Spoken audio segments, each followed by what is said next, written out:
నందమూరి బాలకృష్ణ గారి ఇంటికి చేరుకున్న మాజీ మంత్రి రోజా ఈమె గురించి ప్రత్యేకంగా చెప్పాల్సిన పనే లేదు. సినిమాల పరంగా ఎంతో మంచి పేరు ప్రఖ్యాతలు సంపాదించుకొని స్టార్ హీరోయిన్గా తనకంటూ ఒక మంచి గుర్తింపును సంపాదించుకుంది రోజా అని చెప్పాలి. ఆ తర్వాత కొన్ని అనివార్య కారణాల వల్ల ఆమె రాజకీయ రంగంలోకి రావాల్సి వచ్చింది. ఇలా రాజకీయ రంగంలోకి రావడం మాత్రమే కాకుండా మంత్రిగా కొన్నాళ్ళు వ్యవహరించింది.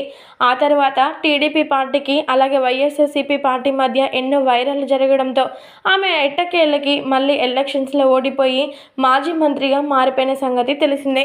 ఇక టీడీపీ పార్టీలో ఎమ్మెల్యే హిందూపురం నాయకుడు బాలకృష్ణ గారు, ఇక వైఎస్ఆర్సీపీ పార్టీ రోజా వీరిద్దరి మధ్య ఎప్పటికప్పుడు విమర్శల వర్షాలు కురుస్తూనే ఉండేవి. ఇక ఇవన్నీ కూడా పక్కన పెడితే వీరిద్దరూ కలిసి సినిమాల్లో ఎంతో అద్భుతంగా నటించి ప్రేక్షకుల అభిమానుల ఆదరణ పొందిన సంగతి మనందరికీ తెలిసిందే కదా. రాజకీయ జీవితం పక్కన పెడితే వీరిద్దరు కూడా మంచి స్నేహితులని చెప్పాలి. అందుకోసమని తన స్నేహితుడైన నందమూరి బాలకృష్ణ గారికి పద్మభూషణ్ అవార్డు వచ్చిందని తెలుసుకున్నటువంటి రోజా వెంటనే నందమూరి బాలకృష్ణ గారి ఇంటికి చేరుకుందట.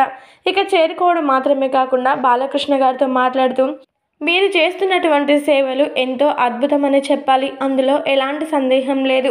మీలాంటి రాజకీయ నాయకుడు అలాగే సినీ కళాకారుడు ఉండడం ఈ టాలీవుడ్ ఇండస్ట్రీ యొక్క అదృష్టం. మీకు పద్మభూషణ్ అవార్డు రావడం నాకు చాలా చాలా సంతోషకరంగా ఉంది అంటూ మనసులో ఎలాంటి పార్టీ గొడవలు లేకుండా నేను చాలా మనస్ఫూర్తిగా నా హృదయపూర్వక శుభాకాంక్షలు మీకు తెలుపుతున్నాను అంటూ రోజా నందమూరి బాలకృష్ణ గారితో చెప్పుకొచ్చిందట.